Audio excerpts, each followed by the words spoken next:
Suara deru mesin motor tua memecah sunyi malam. Raka menatap jam di pergelangan tangannya, pukul 23.47. Ia memacu motornya pelan, menembus jalan sempit yang membelah hutan kecil menuju Raja Mandala, sebuah daerah di pinggiran Sungai Citarum yang terkenal dengan bendungan dan jembatan tuanya, Sasak Raja Mandala. Kabut turun lebih tebal dari biasanya. Seolah-olah hutan itu menelan cahaya dari lampu motornya. Pohon-pohon randu berdiri kaku di kanan kiri jalan, daunnya berdesir halus tertiup angin lembab. Raka baru pulang dari tempat kerja di Padalarang, memilih jalan pintas karena ingin cepat sampai rumah. Tapi semakin jauh ia melaju, semakin aneh suasananya. Tak ada suara jangkrik. Tak ada suara air. Hanya desiran angin yang membawa aroma besi karat dan tanah basah. Di kejauhan, samar-samar terlihat jembatan tua yang membentang di atas sungai. Besinya berkarat, dan sebagian kayu penyangga sudah lapuk. Orang-orang sekitar menyebutnya Sasak Raja Mandala, jembatan peninggalan zaman Belanda yang sudah lama ditinggalkan. Namun malam itu, Raka melihat sesuatu yang membuat dadanya menegang. Di tengah jembatan, berdiri seorang perempuan. Rambutnya terurai panjang, menutupi wajah. Ia mengenakan kebaya lusuh, dan kaki telanjangnya menggantung di pinggiran besi. Raka mengerem mendadak.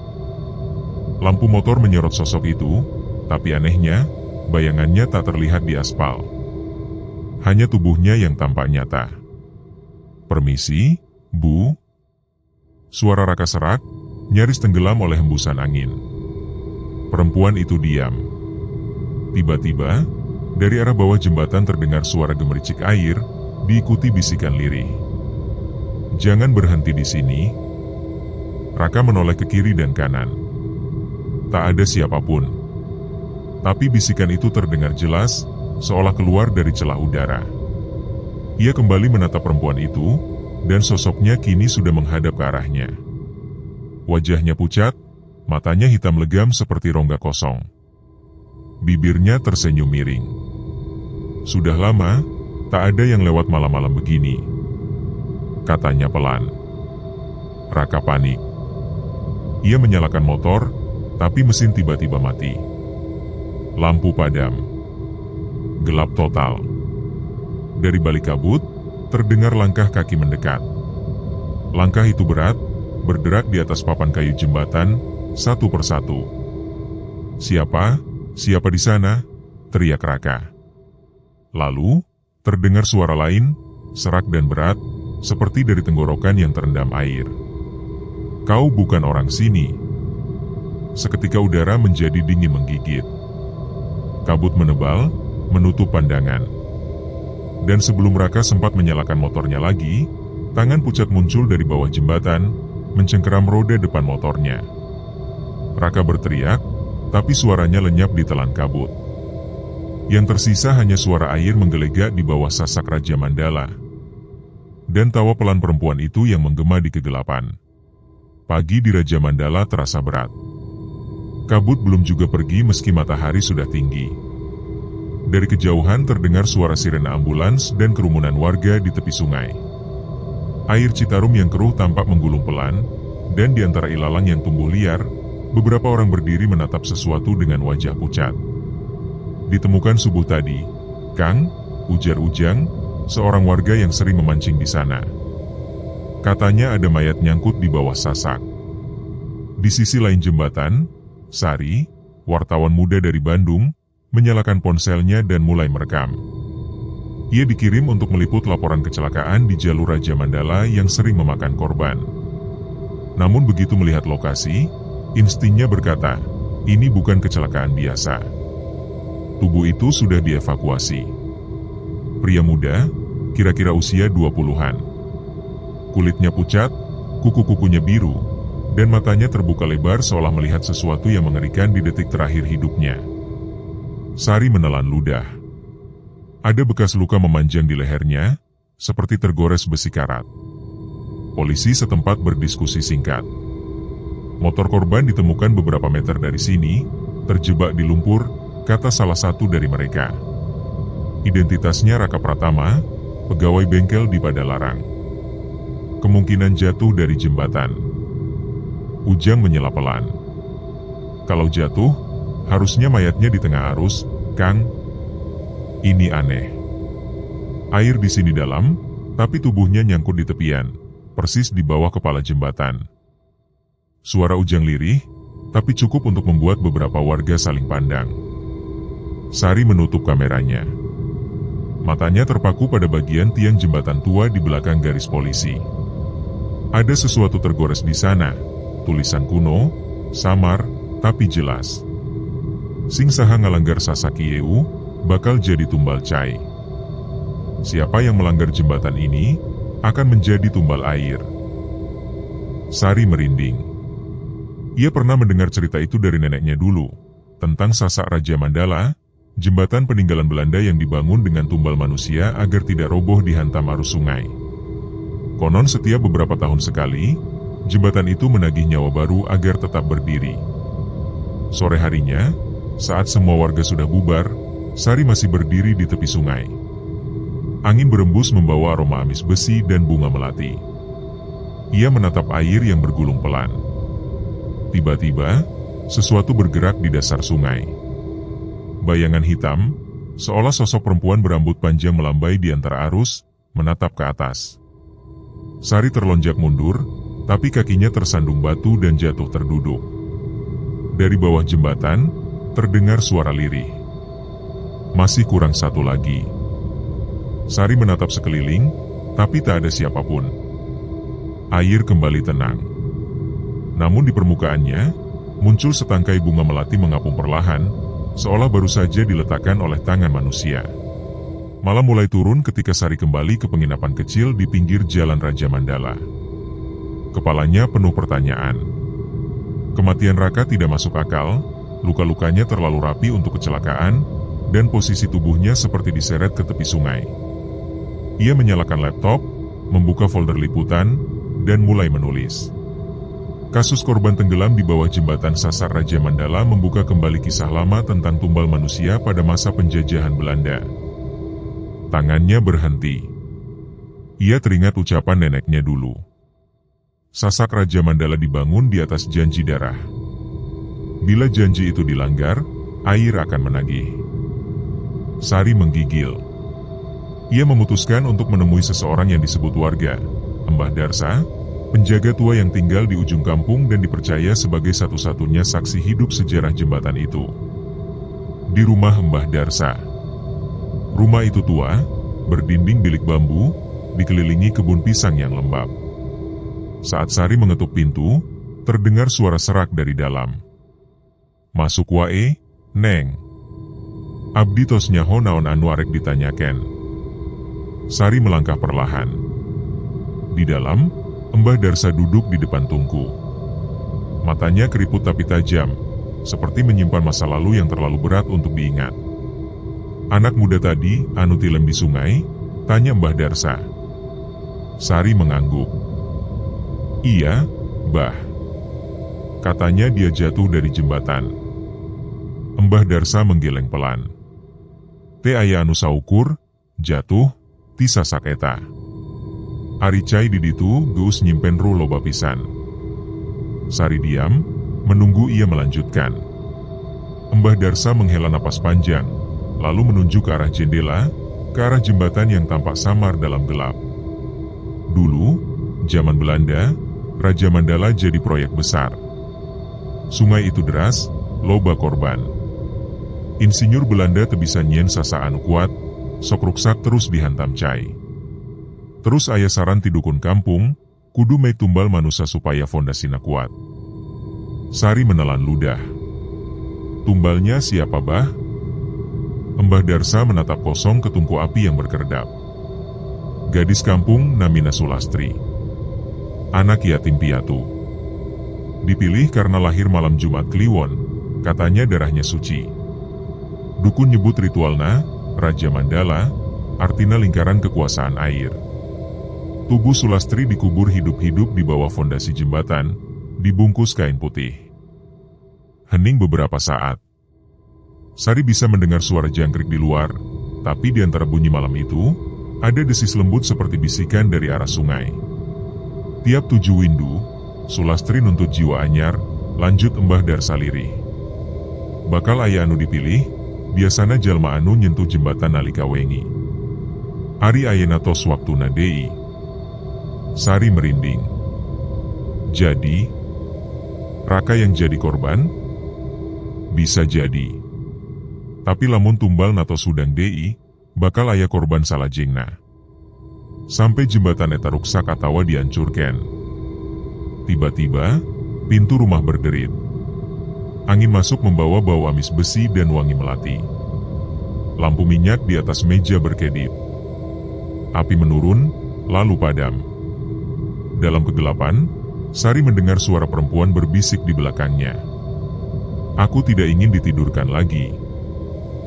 Sari menoleh cepat, tak ada siapa-siapa. Tapi di dinding bambu, terpampang bekas tangan basah, seolah baru saja menempel dari luar. Sari menatap Mbah Darsa yang kini tampak pucat. "Mbah, apa yang terjadi kalau aku terus menyelidiki ini?" Mbah Darsa menatapnya tajam. "Anjen bakal ditandai, Neng. Sulastri bakal datang, lamun maneh indit ke jembatan." Malam itu, Sari tak bisa tidur. Suara sungai terus mengalun di telinganya, meski penginapan tempat ia menginap berjarak hampir 1 kilometer dari jembatan. Ada sesuatu dalam aliran air itu yang terdengar seperti napas panjang, berat, dalam, dan menyatu dengan detak jantungnya.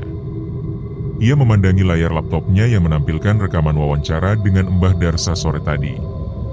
Suara kakek tua itu serak, tapi di menit terakhir rekaman, terdengar suara lain yang membuat bulu kuduknya berdiri.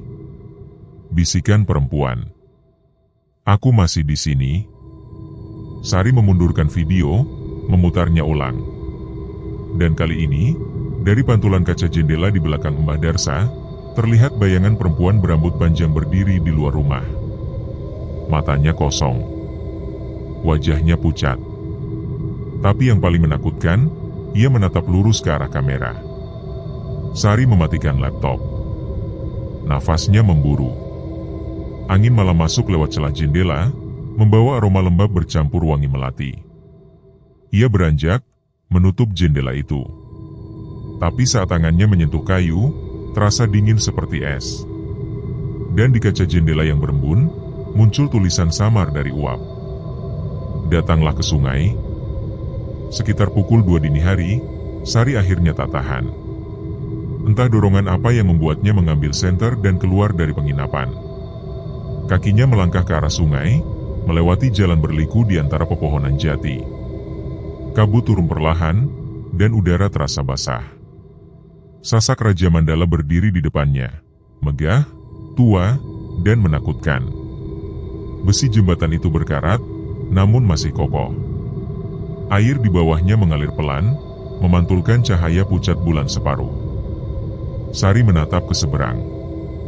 Di sana, di tengah jembatan, berdiri seseorang. Seorang perempuan dalam kebaya putih lusuh, rambut panjang menutupi separuh wajah. Sari tertegun. "Sulastri?" Sosok itu tak menjawab, hanya menunduk perlahan. Dari bawah kakinya menetes air, seperti baru keluar dari dasar sungai. "Kau mendengarku?" bisiknya pelan. "Aku menunggumu sejak lama." Sari mundur selangkah. Siapa kau sebenarnya?" Perempuan itu menatapnya dengan mata kelam tak berujung. "Aku yang menjaga lingkar Raja Mandala. Aku yang dikubur hidup-hidup untuk menahan air. Tapi mereka melupakan janjinya." Dari arah bawah jembatan, air bergolak.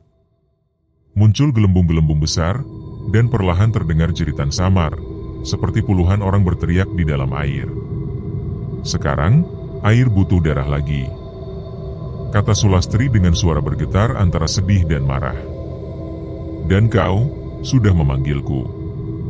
Tiba-tiba, cahaya senter Sari padam. Gelap. Angin berputar kencang. Dari segala arah terdengar bisikan. "Tumbal anyar, tumbal anyar." Sari berlari menyeberangi jembatan, tapi langkahnya berat, seolah udara berubah menjadi lumpur.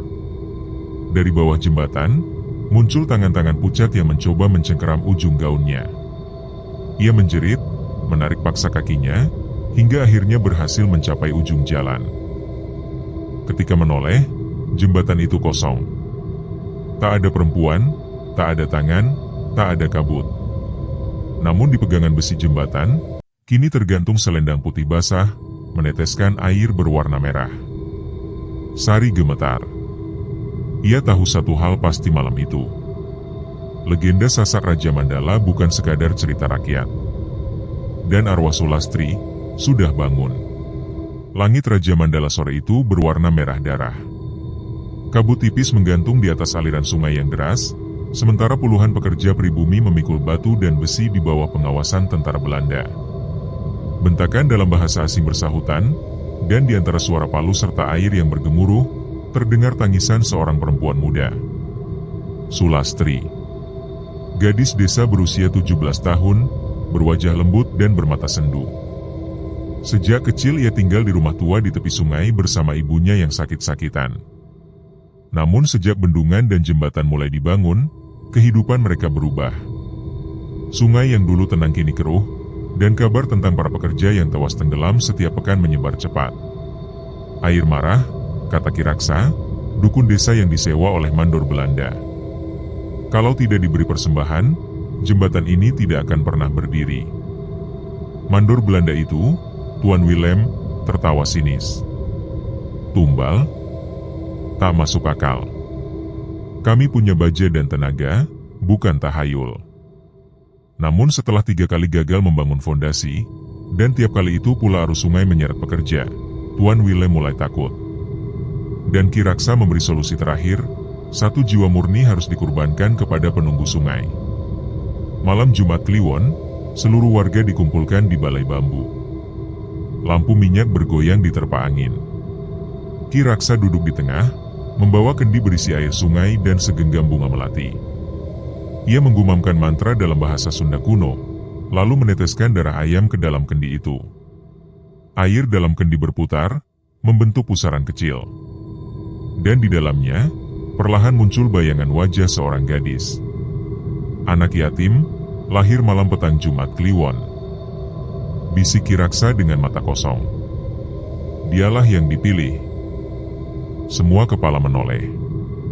Dan di antara kerumunan, Sulastri menatap bingung ketika jari-jari menunjuk padanya. Ibunya menjerit, memeluk putrinya. Tidak.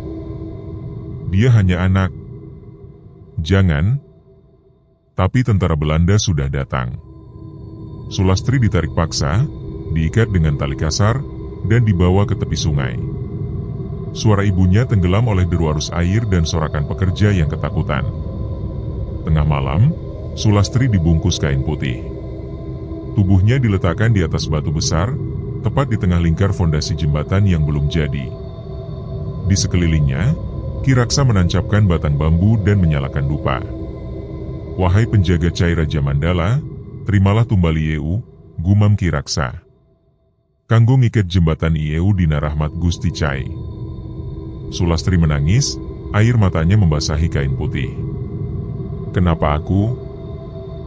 Aku tidak berdosa. Tuan Willem berdiri di atas, menatap tanpa ekspresi. Lakukan. Aku ingin jembatan ini selesai sebelum musim hujan. Ki Raksa mengangkat belatinya, menorehkan garis kecil di pergelangan tangan gadis itu. Darah menetes ke air. Seketika, sungai bergolak hebat, seperti menerima persembahan. Raja Mandala, Raja Mandala, gumam para pekerja dalam ketakutan. Lalu, suara Sulastri berubah, bukan lagi tangisan manusia. Matanya membulat, napasnya berat. Aku tidak akan tidur di sini selamanya. Kalian semua akan kutunggu di air. Detik berikutnya, batu-batu besar bergeser. Air naik menelan tubuhnya. Dan dalam sekali tarikan arus, Sulastri lenyap. Keesokan harinya, jembatan berdiri kokoh untuk pertama kalinya. Namun setiap malam Jumat Kliwon, warga mendengar tangisan perempuan dari bawah fondasi, diikuti aroma melati yang terbawa angin sungai. Dan sejak hari itu, Sasak Raja Mandala dianggap sakral, tempat di mana air dan darah manusia bersatu dalam perjanjian yang tak pernah boleh diputus. Pagi itu, kabut belum juga sirna. Sari berdiri di tepi jembatan Raja Mandala, menatap arus air yang perlahan mengalir di bawahnya. Setelah malam penuh teror itu, ia berjanji tidak akan kembali ke jembatan ini, namun rasa penasaran mengalahkan rasa takut. Di tangannya tergenggam buku catatan tua yang diberikan Mbah Darsa semalam sebelum pria tua itu ditemukan tak sadarkan diri di rumahnya. Bibirnya komat kamit menyebut nama Sulastri. Buku itu penuh tulisan tangan halus, berbahasa Sunda kuno yang sebagian sudah pudar. Halaman pertama bertuliskan, Raja Mandala, lingkar janji antara air dan darah.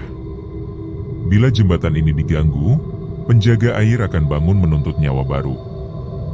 Sari menelan ludah. Tangannya gemetar saat membuka halaman berikutnya, memperlihatkan gambar sketsa seorang gadis berkebaya putih, berdiri di bawah jembatan sambil memegang bunga melati. Di bawahnya, tertulis tanggal 1923. Tiba-tiba, suara langkah kaki terdengar dari belakang. "Masih saja kau di sini, Neng?" Sari menoleh. Seorang pria muda berbadan tegap berdiri di sana, mengenakan seragam polisi desa. Namanya Asep, petugas yang menangani kasus Raka. "Aku butuh lihat lagi tempat Raka jatuh," kata Sari. Asep menghela napas. "Kau tahu, warga sini udah ngelarang siapapun lewat sini malam-malam. Katanya jembatan ini haus lagi." Sari menatapnya tajam. "Kau percaya?" Asep terdiam sejenak. "Dulu aku enggak.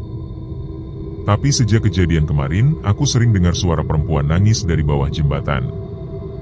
Mereka berjalan ke tengah jembatan. Angin bertiup lembab, membawa aroma amis besi dan bunga melati yang menusuk hidung.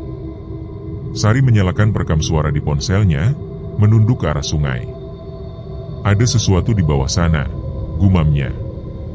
Asep menyalakan senter, mengarahkannya ke tiang-tiang fondasi yang tenggelam separuh. Seketika keduanya terdiam. Di salah satu tiang, terlihat ukiran wajah perempuan, samar, tapi jelas seperti diukir dari dalam batu. Matanya kosong, bibirnya terkatup rapat, dan di sekelilingnya mengalir gelembung-gelembung kecil. "Itu wajahnya?" tanya Asep dengan suara bergetar. Sari mengangguk pelan. "Sulastri." Ponsel Sari tiba-tiba bergetar. Rekaman suara yang baru saja dinyalakan berputar otomatis. Namun bukan suara angin yang terdengar, melainkan bisikan lembut seorang perempuan. "Kau membaca catatanku, ya? Aku menunggumu di bawah." Asep mematikan senter buru-buru.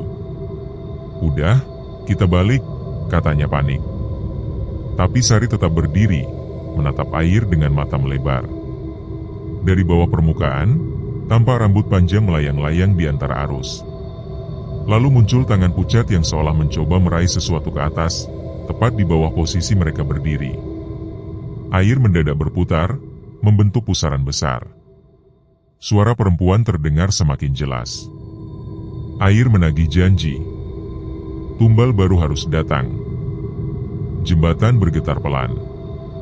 Asep menarik tangan Sari, berlari menuju ujung jalan. Namun ketika mereka sampai di daratan, keduanya menoleh, dan melihat sesuatu yang membuat darah mereka membeku. Di tengah jembatan, selendang putih yang kemarin tergantung kini melayang pelan tertiup angin. Dan di bawahnya, samar dalam kabut, tampak bayangan Sulastri berdiri menatap mereka. Matanya kosong. Senyumnya getir. "Kalian tak akan bisa lari dari Raja Mandala." Sari memegang dadanya yang berdeguk keras. Ia tahu satu hal pasti, arwah Sulastri belum tenang. Dan satu-satunya cara menghentikannya adalah dengan membongkar jembatan itu, tempat darahnya dikubur hampir 100 tahun lalu. Malam itu Raja Mandala tidak seperti biasanya. Angin berembus kencang dari arah sungai, membawa kabut dan wangi melati yang menusuk hidung. Anjing-anjing kampung melolong tanpa henti, dan warga menutup pintu lebih cepat dari biasanya. Di rumah-rumah, terdengar doa yang dibacakan terburu-buru. Mereka semua tahu tanda-tandanya. Penunggu jembatan sudah bangun. Sari duduk di beranda penginapan, menatap langit malam yang kelabu. Di pangkuannya terbuka buku catatan Mbah Darsa yang kini mulai mengelupas karena lembab. Tulisan di halaman terakhir berubah samar, seolah tinta hitamnya meluber menjadi bentuk tulisan baru. Bukan hanya jembatan yang terikat, tapi seluruh tanah Raja Mandala adalah bagian dari lingkaran itu. Sari bergidik. Di luar, terdengar suara langkah tergesa. Asep muncul dengan wajah tegang. "Sari, warga lapor ada yang aneh," katanya. Air di sumur belakang rumah mereka berubah warna. Jadi merah. Mereka berdua segera menuju rumah keluarga Mang Suryana, yang terletak tak jauh dari sungai. Di halaman belakang, beberapa warga sudah berkumpul dengan wajah pucat. Sari mendekat, menatap sumur batu tua di tengah tanah. Air di dalamnya benar-benar berwarna merah kehitaman, dan dari dalamnya muncul gelembung-gelembung kecil. Bersama setiap gelembung, naik bau amis yang kuat. Tiba-tiba seorang ibu berteriak, "Anak saya!" Di kamar mandi tadi ada perempuan rambut panjang keluar dari bak air. Warga panik. Asep mencoba menenangkan, tapi tiba-tiba dari dalam sumur terdengar suara lirih. "Air harus diberi darah lagi." Suara itu jelas, menggema seperti keluar dari dasar bumi. Sari menatap Asep dengan wajah pucat. "Ini bukan cuma jembatan, Sep. Sulastri terikat pada seluruh aliran sungai. Kutukannya menyebar lewat air." Setelah tengah malam, Sari dan Asep nekat kembali ke jembatan dengan membawa peralatan seadanya. Senter, tali, dan sekop kecil. Mereka yakin kubur Sulastri ada di salah satu fondasi batu di sisi barat sungai, tempat Ki Raksa melakukan ritual hampir 100 tahun lalu. Kabut turun lagi, pekat dan berat. Langkah mereka bergema di papan kayu jembatan. Dari arah sungai terdengar bunyi air menetes seperti langkah kaki seseorang di bawah sana. Asep menyorotkan senter ke sisi fondasi. "Lihat, di situ," katanya pelan. Di antara batu-batu besar, tampak kain putih menyembul, sudah berlumut, tapi masih utuh. Sari berjongkok. Tangannya gemetar saat menyentuh ujung kain itu. Begitu ia menarik sedikit, tanah di sekeliling mereka bergetar. Udara mendadak dingin. Dan dari arah air terdengar jeritan perempuan, panjang, melengking, memecah malam. "Jangan ganggu makamku." Sari terhempas ke belakang. Senter jatuh, padam. Asep berusaha menariknya berdiri, tapi dari bawah air muncul tangan-tangan basah yang mencengkeram pergelangan kaki mereka. Sari menjerit. Tangan itu dingin, licin, dan kuat seperti akar yang hidup. "Kau sudah buka jalannya," bisik suara perempuan di telinganya. "Sekarang, darahmu milikku." Air tiba-tiba naik, membentuk pusaran hitam yang berputar cepat. Asep memeluk Sari, menariknya keluar dari pinggir jembatan. Mereka jatuh ke tanah berlumpur, kehabisan napas. Ketika mereka menoleh, pusaran itu perlahan tenang. Namun di atas air, tampak wajah Sulastri muncul setengah badan, matanya merah menyala, rambutnya melayang seperti kabut. "Kalian tidak akan bisa menutup Raja Mandala. Karena aku adalah airnya." Sari terisak, lututnya bergetar. Ia sadar satu hal malam itu, ini bukan lagi sekadar arwah penasaran. Sulastri sudah menjadi bagian dari sungai, dan siapapun yang mencoba menghentikannya, akan ditelan air Raja Mandala. Kabut pagi itu turun terlalu tebal. Dari kejauhan, desa Raja Mandala nyaris tidak terlihat, hanya atap-atap rumah yang muncul seperti pulau-pulau kecil di lautan putih. Dan dari arah sungai, terdengar gemuruh rendah, seperti bisikan ribuan suara di bawah air. Sari terbangun dengan tubuh menggigil. Di mimpi terakhirnya, ia melihat Sulastri duduk di bawah jembatan, rambutnya menjuntai panjang, dan air di sekelilingnya berubah menjadi darah. Di dinding kamarnya kini tampak basah. Dari celah papan, air merembes keluar, membentuk simbol lingkaran dengan titik di tengah. "Lingkar pemanggil," gumam Sari. Kutukan sudah aktif. Naskah Tua Ki Raksa. Asep datang dengan wajah pucat. Sari, aku nemu sesuatu di rumah Mbah Darsa. Di belakang lemari tua ada peti kayu. Di dalamnya ada buku kulit, tulisan Ki Raksa. Mereka membuka buku itu di meja, menyalakan lilin. Halaman demi halaman berisi mantra, simbol, dan catatan ritual lama. Namun satu halaman diselipkan lembaran kertas baru dengan tulisan tangan Mbah Darsa sendiri. Kutukan Raja Mandala tak bisa dihentikan dengan doa biasa. Hanya bisa ditebus dengan darah garis keturunan sang pendiri jembatan. Sari menatap Asep. Artinya, harus ada keturunan Ki Raksa yang mengorbankan diri. Asep menelan ludah. Keturunannya udah nggak ada, kan? Sari menggeleng pelan. Tidak. Ki Raksa punya anak perempuan yang dulu hilang setelah jembatan selesai dibangun. Kalau benar Sulastri adalah korban, mungkin darahnya masih mengalir. Mereka menuju rumah tua di pinggir hutan, tempat Mbah Darsa dulu tinggal. Di dalamnya, semua perabotan ditutupi kain putih. Tapi di dinding belakang, tergantung lukisan seorang perempuan berwajah mirip Sulastri, dan di bawahnya, tertulis samar. Rara Sekar Raksa. Sari mematung. Raksa, berarti dia keturunan langsung. Asep menatap Sari dengan pandangan takut. Sari, kamu sadar nggak? Nama lengkapmu Sari Sekar Ayuningrum. Sekar? Raksa, bisik Sari. Wajahnya mendadak pucat. Aku, keturunannya. Sore itu langit berubah merah tua. Petir menyambar tanpa suara. Dari jembatan, terdengar tangisan perempuan yang memanjang, seperti dari dua dunia yang bertabrakan. Sari berdiri di tepi air, membawa buku Ki Raksa yang kini terbuka pada halaman terakhir. Tulisan di sana berubah sendiri, seolah ditulis oleh tangan tak kasat mata. Kembalikan darah pada sungai, dan jembatan akan tidur kembali.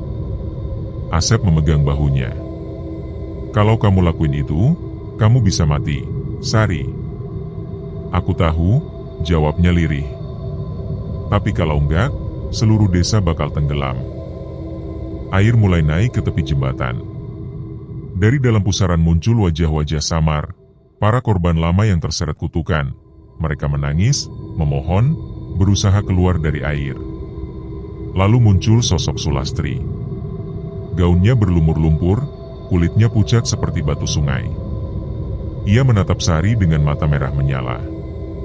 Kau darahku, akhirnya datang juga. Sari membuka pergelangan tangannya dengan pisau kecil. Darahnya menetes ke air, dan setiap tetes menimbulkan suara jeritan pelan dari bawah. Sulastri mendekat, wajahnya berubah menjadi lebih tenang. Kau rela menyerahkan darahmu? Sari menatapnya dengan air mata menetes. Aku rela, asal kau hentikan ini. Sulastri tersenyum pahit. Terlambat. Sungai sudah jadi tubuhku. Tapi darahmu akan menidurkan aku untuk 100 tahun lagi. Air berputar makin kencang. Asep berteriak, mencoba menarik Sari menjauh, tapi cahaya biru tiba-tiba meledak dari tengah pusaran. Suara gemuruh memenuhi langit, dan jembatan berguncang keras. Sari memejamkan mata. Ia melihat sekilas wajah-wajah arwah yang tersenyum sebelum menghilang. Dan sesaat sebelum semuanya gelap, ia mendengar suara Sulastri berbisik lembut. Terima kasih, anakku. Air mendadak tenang. Kabut menghilang. Dan untuk pertama kalinya dalam puluhan tahun, sasak Raja Mandala benar-benar sunyi. Namun di permukaan air yang tenang itu, muncul setitik merah kecil, lalu menghilang. Pagi itu, Raja Mandala terasa aneh, terlalu hening untuk sebuah desa yang baru saja melewati malam penuh teror. Kabut sudah lenyap, angin mengalir pelan dari arah sawah, dan air sungai tampak tenang seperti cermin. Namun ketenangan itu justru membuat Asep gelisah. Ia berdiri di tepi jembatan, menatap ke arah arus yang mengalir. Biasanya air mengalir dari utara ke selatan, menuju bendungan lama.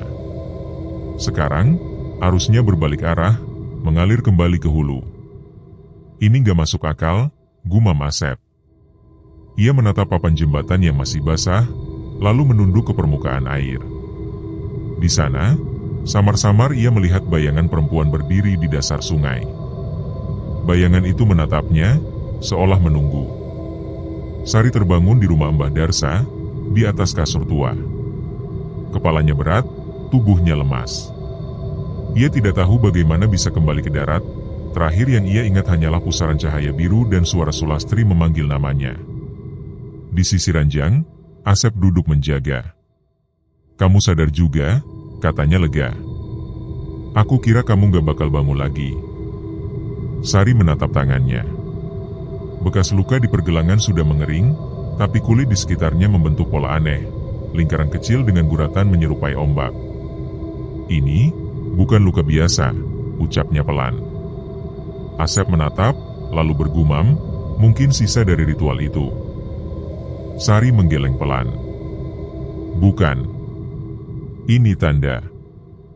Malam berikutnya, tanda di tangan Sari mulai berdenyut. Dari balik jendela, ia mendengar suara gemericik yang tak berhenti, padahal tidak sedang hujan. Ketika ia keluar, air dari sungai mengalir kecil ke arah rumahnya, membentuk garis-garis tipis di tanah, seperti sedang mencari sesuatu. Sari berjongkok. Air itu bergerak pelan di sekitar kakinya, membentuk lingkaran, lalu berhenti. Dari pusaran kecil itu muncul sepotong kain putih, lembab, berbau tanah basah. Sari mengambilnya. Di sudut kain itu ada tulisan samar. "Belum selesai." Napasnya tercekat. Ia tahu, Sulastri mungkin memang telah tidur, tapi ada sesuatu dari dirinya yang masih tertinggal di dunia ini. Asep dan Sari pergi ke hulu sungai Raja Mandala, mengikuti arus yang kini berbalik arah. Semakin ke dalam hutan, semakin banyak tanda-tanda aneh. Ikan mati di tepian, suara serangga hilang, dan udara menjadi lebih dingin. Di ujung perjalanan, mereka menemukan lubang besar di tanah, seolah sungai menembus bumi dan menghilang ke dalamnya. Dari dasar lubang itu, terdengar bisikan lemah, mirip suara perempuan yang menangis. Sari menatap Asep. "Ini bukan ujung sungai. Ini gerbang." Asep menelan ludah. "Gerbang kemana?" Sari menatap ke dalam lubang yang gelap, lalu menjawab lirih. "Ke tempat di mana arwah yang tidak tenang menunggu panggilannya." Malam itu, Sari duduk di tepi sungai dengan buku Kiraksa di pangkuannya. Ia membaca ulang setiap halaman, berharap menemukan jawaban. Tapi di halaman terakhir, tulisan yang semula pudar kini muncul jelas, bergetar seperti tinta hidup. "Jika air berbalik arah, penebus bukan lagi manusia." Sari menutup buku itu dengan gemetar. Dari arah jembatan, terdengar langkah-langkah pelan. Ia menoleh, Asep tidak di sana. Langkah itu berhenti tepat di belakangnya. Udara dingin menyelimuti tubuhnya, dan bayangan panjang jatuh ke permukaan air. "Kau sudah menidurkanku. Sekarang biarkan aku menunggu di tubuhmu." Suara itu lembut, tapi menusuk telinga. Sari membeku, tak mampu bergerak. Dari bayangan di air, muncul wajah Sulastri, tersenyum tenang, namun matanya kosong, memantulkan cahaya bulan. Sari menyadari sesuatu yang mengerikan. Kutukan itu tak berhenti di sungai. Ia berpindah ke dalam dirinya. Angin malam meniup rambutnya, dan air di sungai mulai naik perlahan. Asep datang berlari, memanggil namanya, tapi Sari hanya menatapnya dengan pandangan kosong. Dari matanya menetes air, bukan air mata biasa, melainkan air sungai Raja Mandala. Malam itu, sungai kembali mengalir seperti biasa. Warga mengira semuanya telah usai. Tapi di jembatan tua, terdengar lagi langkah perempuan berjalan pelan di atas papan kayu basah, meninggalkan jejak air yang tak pernah kering. Subuh di Raja Mandala datang tanpa suara. Kabut putih bergulung pelan dari arah sungai, menutupi jembatan tua yang kini tampak rapuh dan berlumut. Tidak ada yang berani mendekat lagi sejak malam terakhir itu, malam saat Sari hilang. Asep berdiri di tepi air, memandangi permukaan yang tenang. Ia masih memanggil nama Sari hampir setiap hari, berharap ada jawaban dari bawah sana. Namun pagi itu, air justru mengeluarkan gelembung-gelembung kecil yang membentuk lingkaran sempurna. "Dia masih di sana," bisiknya pelan. Hanya angin yang menjawab, meniupkan wangi melati samar, aroma yang dulu sering muncul sebelum kutukan bangkit. Warga mulai kembali beraktivitas, tapi mereka tidak lagi menatap sungai dengan pandangan yang sama. Setiap malam Jumat, air selalu naik tanpa sebab, membasahi tepi jalan. Dan di tengah arus, kadang terlihat bayangan perempuan berjalan pelan di atas permukaan, menatap ke arah jembatan. Anak-anak dilarang bermain ke sana. Orang-orang tua menyalakan dupa setiap sore. Namun tetap saja, beberapa kali terdengar suara langkah kaki di papan jembatan yang kosong. Tok, tok, tok. Langkah yang sama. Pelan, berat, dan berirama. Suatu malam, Asep kembali ke jembatan dengan membawa lentera minyak. Ia tak tahan lagi menunggu tanpa jawaban. Air tampak tenang, tapi bayangan di bawah jembatan bergetar, seperti sesuatu bergerak di dalamnya. Ia menurunkan lentera, menyorot ke arah tiang fondasi tempat dulu ia dan Sari menemukan kain putih. Dan di sana, di antara batu-batu berlumut, terlihat sesosok tubuh perempuan berdiri diam, sebagian wajahnya tertutup rambut panjang. "Sari," bisiknya. Perempuan itu mengangkat wajahnya perlahan. Matanya hitam pekat, kulitnya pucat berkilau air. Namun di bibirnya, ada senyum lembut yang begitu dikenalinya. "Aku di sini, Sep." Asep menjatuhkan lentera, air api menari di permukaan sungai sesaat sebelum padam. Ia menatap tubuh Sari yang kini setengah transparan, dan dari telapak tangannya menetes air, bukan darah. "Sungai sudah tenang," kata Sari lirih. "Tapi dia butuh penjaga baru." Asep menggeleng, menatapnya dengan mata basah. "Jangan, Sari, ayo pulang." Sari tersenyum. Raja Mandala tak akan berhenti menelan jiwa kalau tak ada yang mengikatnya. "Sekarang aku bagian dari sungainya." Air di sekelilingnya mulai berputar lembut. Rambutnya melayang seperti terseret arus. Sari melangkah mundur, perlahan tenggelam ke dalam pusaran yang muncul di bawah kakinya. Asep berlari, berusaha meraih tangannya, tapi hanya sempat menyentuh ujung jarinya. Dingin, lembab, dan memudar. Pusaran menutup. Air kembali diam. Dan di permukaannya hanya tertinggal jejak 2 tetes air mata, mengalir ke arah hilir. Jembatan Raja Mandala kini telah direnovasi. Sungainya tampak jernih, desa berkembang, dan cerita tentang kutukan perlahan jadi legenda lama. Namun setiap kali bulan purnama naik, orang-orang masih mendengar nyanyian perempuan dari arah sungai. Lembut, sedih, namun damai. Mereka menyebutnya nyanyian Sari Sungai.